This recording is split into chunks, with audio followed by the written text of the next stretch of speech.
Hey everyone, welcome back. Today we're taking a slightly different route with a countdown of 5 books that reshape how we overthink. Yeah, Let's jump right in. absolutely. I'm excited because overthinking is something I've grappled with myself. So, what's the first book on the list? Starting at number 5, it's The Art of Thinking Clearly. Now, this book is it's like a handbook for spotting our mental biases. It lays it out logical. It's not all emotional or spiritual. Right. Right. It tackles those cognitive traps, like when you replay a decision thinking, did I really mess up? Instead of realizing it's just, a bias. Exactly. It Yeah. tells us that most overthinking isn't because our brains are lazy, but because we're falling for systematic biases, like fear of loss or sticking to decisions because of past investments. Yeah. It's almost like our brain becomes a browser with too many tabs open, all confusing us and none wanting to close. Totally.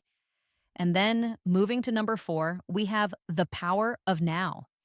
This one's a bit of a game changer because it points out that a lot of our overthinking, like worrying about stuff that never even happens, is just Yeah, I get that. noise. Right. I remember reading that line, "You are not your thoughts," and it, hit me hard too. It almost forces a pause, like, "Whoa, can my thoughts really just be fleeting?" Exactly, and it encourages us to separate our identity from that internal chatter. Although it doesn't dig into exactly why we keep sabotaging ourselves emotionally. Yeah, that's an interesting point. It's like the book tells you to, well, be present, but what about when you're caught in that mental storm already? Good question, which brings us to number 3, The Mountain is You. This one really digs into why we overthink by saying it's not just a flaw, it's actually a protective mechanism.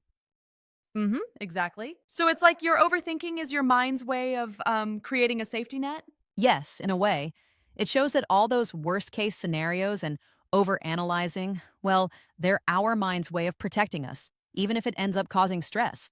It confronts you, mirrors you, and says, maybe you're not broken, just scared. That certainly gives you a bit of a reality check, doesn't it?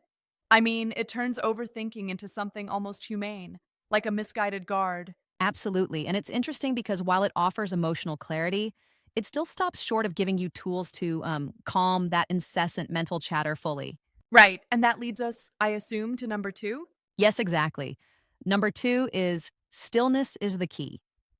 This book really hammered home the idea that your mind is loud because your life is loud. It's like, sometimes the answer isn't to think more, but to shut out the chaos. Yeah, I totally agree. I mean, think about it.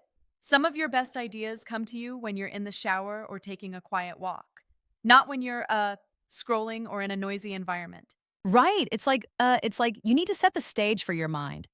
When you create that quiet backdrop, you're far less likely to be overwhelmed by racing thoughts.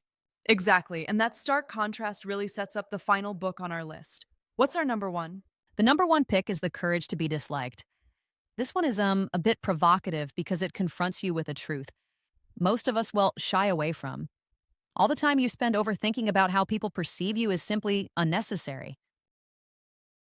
I hear you. It essentially tells you that people aren't as fixated on you as you think, right? Like you replay a conversation for days, but most others have forgotten all about it in minutes. Exactly, and it liberates you by teaching that you don't have to live up to everyone's expectations, only your own.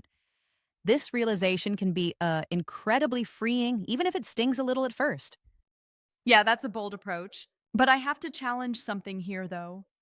While all these books are valid, don't you think that reducing overthinking solely to biases, noise, and the need for approval may oversimplify a highly complex issue? That's a fair point. And yeah, I mean, overthinking can come from various sources. But I think the beauty here is that each book tackles a different layer of the problem. It's not just one size fits all, it's a multifaceted True, approach. I see that. Yeah, like one book might just clarify the logic behind our thoughts, while another, like The Mountain is You, digs into, well, the emotional roots and that protective aspect. Exactly. It's kind of like peeling an onion layer by layer. You uncover more and more about why your overthinking exists, and then you get closer to quieting it. That's a cool analogy. And it's interesting that while the power of now and stillness is the key, encourage quieting the mind with presence and environment. The courage to be disliked flips the script by telling you not to seek approval. It's almost like they cover both the internal and external aspects of our mental clutter. Absolutely, that's the magic of this countdown. Each book gives you a tool to dismantle overthinking from a different angle. You get the logic, the emotional clarity, the acknowledgement of fear, and even environmental reset. And it really reminds us that sometimes you have to face the discomfort head on to find freedom in thought. Yes, nonetheless, I have to admit, the number one book, The Courage to be Disliked, really surprises you. I mean, it doesn't offer the comfort of easy answers. It demands that you question your need for external validation. Right, quite a wake up call. I like that contrast too. The earlier books almost lead you gently through understanding overthinking by dismantling biases. And then the top book, it shoves you into the reality that, hey, maybe you don't need anyone's approval at all. Exactly. It's both challenging and liberating. And it's especially striking if you're someone who constantly rehashes every conversation or decision. Absolutely. So, if someone is new to these concepts, where do you think they should start? I'd say you start at number 5 with The Art of Thinking Clearly because it creates a logical foundation. Once you see how biases work, then moving to the others helps you build on that understanding. First calming the mental storm, then addressing the emotional roots. Right, that makes a lot of sense.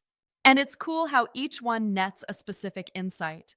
I mean, I've personally found that by removing some of that external noise, or even just taking a walk, I get a glimpse of that stillness the book talks about. Same here. It's like when you're stuck debating that one mistake, and then out of nowhere, a quiet moment lets you see things anew. Yeah, exactly. It really makes me think that next time I'm overthinking something trivial, I might revisit one of these books, or even just try to sit in silence for a minute. Absolutely. It's about creating that space for self reflection. And more importantly, recognizing that overthinking, while protective, doesn't have to hold you hostage. So true. So there we have it, a 5 book countdown that digs deep into the layers of overthinking, challenging, and empowering us from every angle. I'm definitely going to reread some of these. And if any one of these books strikes a chord, it might just be the beginning of freeing your mind from unnecessary clutter. Yeah, totally. Thanks for that insightful run through. It's been an engaging ride through the mind's labyrinth. Looking forward to seeing which book resonates with our listeners the most. Thanks for listening, everyone. Give one of these a try and share your thoughts next time. Until then, take care and keep those thoughts in check.